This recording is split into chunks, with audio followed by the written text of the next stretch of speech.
గారు ఈరోజు చెప్పినటువంటి కీర్తన భావం కూడా మరి రెండు ఒకే విధంగా భావము వర్తిస్తుందని నేను అనుకుంటున్నాను.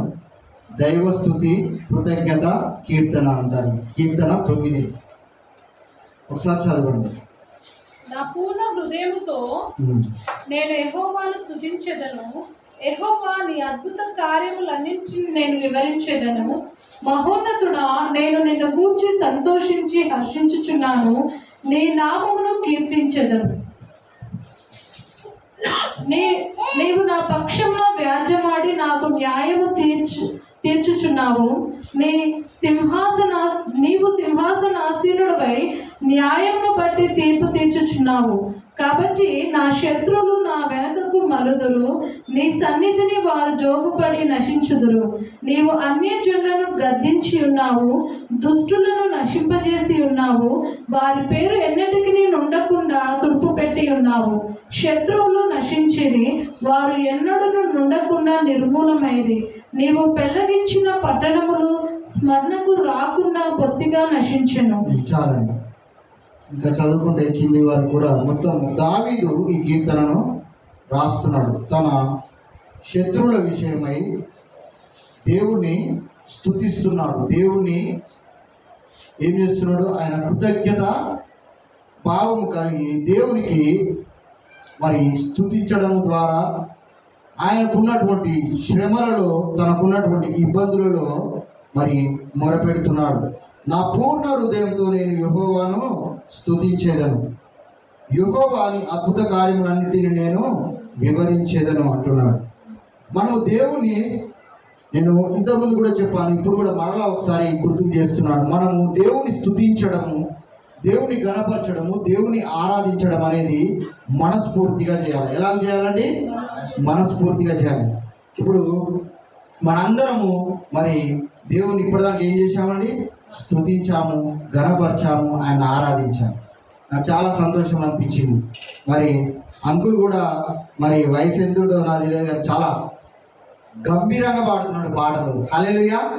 అంకుల్ చాలా పాడుతుంటే నాకు చాలా సంతోషం అనిపించింది. చిన్నపిల్లలు కూడా మరి ఇక్కడ ఉన్నటువంటి ఈ బాబు, ఆ పాప కూడా ఇంతకుముందు దేవుని స్తుతిస్తుంటే వాళ్ళ యొక్క ఆలోచన కానీ, వారి యొక్క దేవుని గణపరచాలనేటువంటి ఆలోచన ఉన్నది చూసారా, అది చాలా ఉన్నతమైనది. హల్లెలూయా. ఈ మాట దావీదు గుర్తు చేస్తున్నాడు. ఆయన అంటున్నాడు, నా పూర్ణ హృదయముతో నేను యెహోవాను స్తుతించేదను. మనము ఎలాగో స్తుతించాలంటే, మనము బిర్యానీ తెచ్చుకొని సగం తిని సగం పక్కన పెట్టినామనుకో, తృప్తి ఉంటుందా అండి? ఉంటుందా? ఉండదు. ఎందుకు? ఆకలి అనేది మనకు అది సంపూర్ణంగా తీర్చుకోలేదు కాబట్టి ఇంకా కొంచెం అయితే బాగుండు అనిపిస్తుంది. అలాగనే దేవుణ్ణి స్తుతించేటప్పుడట, దేవుని ఆరాధించేటప్పుడట దావీదు యొక్క ఆత్మట దేవునితో ఏకీభవిస్తుందట. ఎలాగ ఏకీభవిస్తుందంటే పూర్ణ హృదయంతో స్తుతిస్తున్నాడట. హల్లెలూయా. మనం కూడా దేవుని స్తుతించేటప్పుడు, ఆరాధించేటప్పుడు ఎలా కూడా స్తుతించాలంటే దేవుని యొక్క వాక్యం సెలవిస్తుంది, పూర్ణ హృదయంతో ఆయనను స్తుతించాలట. పూర్ణ హృదయంతో ఆయనకు కృతజ్ఞతలు చెల్లించాలట. హల్లెలూయా. నా మాటలు కాదు కానీ దావీదు అంటున్నాడు, యెహోవా నీ అద్భుత కార్యములన్నిటినీ నేను వివరించేదను.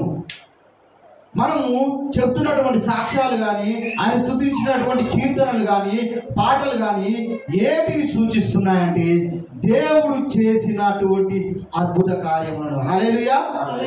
కాబట్టి ఆయన చేస్తున్నటువంటి అద్భుత కార్యములను బట్టి మనం ఏం చేయాలంటే ఆయన గణపరచాలా. హల్లెలూయా. ఆయన చేసినటువంటి మేలులను బట్టి మనం ఏం చేయాలంటే దేవుణ్ణి స్తుతించాలి, గణపరచాలట. అయితే దావీదు అంటున్నాడు, నా పూర్ణ హృదయంతో నేను యెహోవాను స్తుతిస్తానంటున్నాడు. ఇక్కడ తన శత్రువుల విషయమై ప్రార్థిస్తున్నాడు.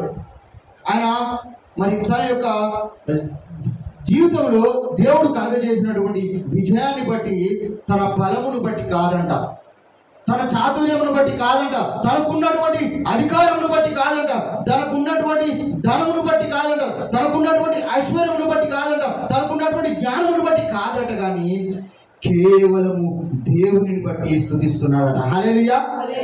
మనం కూడా మనకున్నటువంటి సమస్యలలో, ఇబ్బందులలో మనం ఏం చేస్తామంటే మనకున్న బలమును బట్టి మనము ఏం చేస్తామంటే కొన్నిసార్లు అతిశయిస్తాము, కొన్నిసార్లు మనము గర్విస్తాము. కానీ మనం ఎవరిని బట్టి అతిశయించాలంటే దేవుని బట్టి అతిశయించాలి, దేవుని బట్టి గణపరచాలి, దేవుని బట్టి మనము స్తుతించాలట.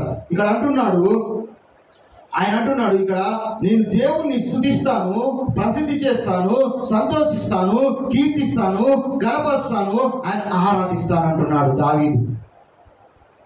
తన శత్రువుల విషయమై దేవునికి కృతజ్ఞత స్తుతి కీర్తన పాడుతున్నాడు ఈ కీర్తనలో. మనం కూడా మనకున్నటువంటి సమస్యలను బట్టి దేవుని ఏం చేయాలంటే, సమస్యలలో కూడా మనం ఏం చేయాలంటే దేవుణ్ణి స్తుతించాలి. హల్లెలూయా. ఏం చేయాలట? సమస్యలలో కూడా మనము దేవుని స్తుతించాలి. ఆ సమస్య అనేది ఆ స్తుతిలోనే ఆ యొక్క జవాబు అనేది మనకు దేవుడు అనుగ్రహిస్తాడు. హల్లెలూయా. ఒకసారి ఆ 3వ వచనం చదవండి. నీవు నా పక్షమున వ్యాజ్యమాడి నాకు న్యాయము తీర్చుచున్నావు. నీవు సింహాసనాసీనుడవై న్యాయమును బట్టి తీర్పు తీర్చుచున్నావు. చాలండి. ఈ దావీదు శత్రువుల విషయమై ప్రార్థిస్తూ స్తుతిస్తూ దేవుణ్ణి కృతజ్ఞత పాడుతున్నటువంటి సందర్భంలో నీవు నా పక్షమున వ్యాజ్యమాడి నాకు న్యాయము తీర్చుచున్నావు. ఆల్రెడీ ఇక్కడ న్యాయం జరిగిపోయింది. ఏమండి? ఆల్రెడీ న్యాయము జరిగిపోయింది. కాబట్టి దావీదు అంటున్నాడు, నా శత్రువుల విషయం అంతటిలో ఎలాగైతే దేవుడు న్యాయం తీర్చాడో, ఈ లోకంలో ఉన్న మనందరం కూడా దేవుని ప్రార్థిస్తూ స్తుతిస్తూ కీర్తిస్తున్నాడ. మనందరికీ కూడా దావీదుకు ఎలాంటి విజయం పొందుకున్నాడో అలాంటి విజయం కూడా మనందరం పొందుకుంటామట. హల్లెలూయా. హల్లెలూయా. ఆయన అంటున్నాడు దావీదు, అయ్యా నా యొక్క విషయంలోనే కాదు ప్రభువా, ఈ లోకమంతటి విషయంలో కూడా నువ్వు ఇలాగుననే నువ్వు న్యాయము తీరుస్తావని నేను తలంచుతున్నాను అంటున్నాడు. కాబట్టి మనకు లోకం అంతటికి ఏ విధంగా తీర్పు తన ప్రజల పాలిట ఆశ్రయంగా ఉంటాడు, మనందరి పట్ల కూడా ఈరోజు దేవుడు ఆ విధంగా ఆశ్రయం ఉండి జవాబు అనుగ్రహించును గాక. ఇంకేమంటున్నాడంటే, పాపాత్ముల మీదికి దేవుడు ఖచ్చితంగా మరి తీర్పు విషయంలో ఆయన ఏమంటున్నాడంటే, విరోధంగా ఆయన ఏం చేస్తాడంటే, నిష్పక్షపాతంగా వారికి ఏం చేస్తాడంటే విరోధులకు ప్రతీకారం చేస్తాడట. హల్లెలూయా. ఒకసారి చూద్దామా? సంఖ్యాకాండం 10వ అధ్యాయం 35వ వచనంలో ఏ విధంగా మరి తన విరోధులకు ప్రతీకారం చేస్తున్నాడో. సంఖ్యాకాండము 10వ అధ్యాయం 35వ వచనం.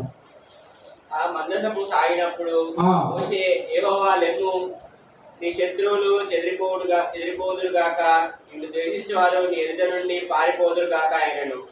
అది నిలిచినప్పుడు అతడు యెహోవా ఇశ్రాయేలు వేవేలు మధ్యకు మరలా రప్పనెను.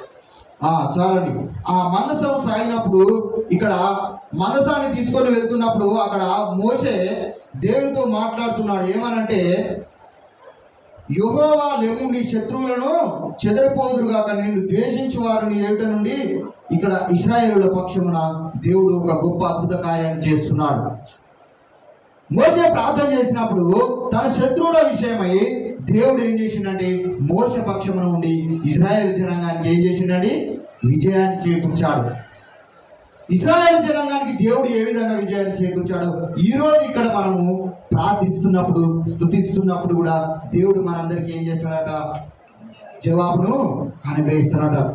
తీరవసరం లేదు. యెషయా 59:18 కూడా ద్వితీయోపదేశ కాండం 7వ అధ్యాయం 9వ వచనం నుంచి 10వ వచనంలో చూసినట్లయితే అక్కడ నీ విరోధులకు ప్రతిఫలమును నేను ఇస్తాను, నీ విరోధులకు ప్రతీకారము నేను చేస్తానంటున్నాడు. ఎందుకు ఈ యొక్క ప్రతీకారము దేవుడు తీరుస్తానంటే దేవుణ్ణి నీవు స్తుతించడం ద్వారా, హల్లెలూయా, దేవుణ్ణి నీవు కీర్తించడం ద్వారా, దేవుణ్ణి నీవు ఆరాధించడం ద్వారా ఇవన్నీ మనకున్నటువంటి శత్రువుల విషయంలో మనకున్న సమస్యలన్నీ దేవుడు ఏం చేస్తాడంట? తీరుస్తాడంట. ఈ రోజు నుంచి మనం ప్రతిరోజు దేవుణ్ణి కుటుంబంగా కూడి ప్రతిరోజు మనం దేవుణ్ణి స్తుతిద్దామా? ఆయన సన్నిధానానికి వచ్చి ఆయనను గణపరుద్దామా? ఆయనను ఆరాధిద్దామా? అందరము ప్రతిరోజు దేవుని యొక్క వెలుగులో మీరు నడిచి దేవుణ్ణి స్తుతించి ఆయన గణపరిచి ఆరాధించవలసిందిగా కోరుకుంటూ ఈ కొద్ది వాక్యాన్ని దేవుడు దీవించి ఆశీర్వదించునుగాక.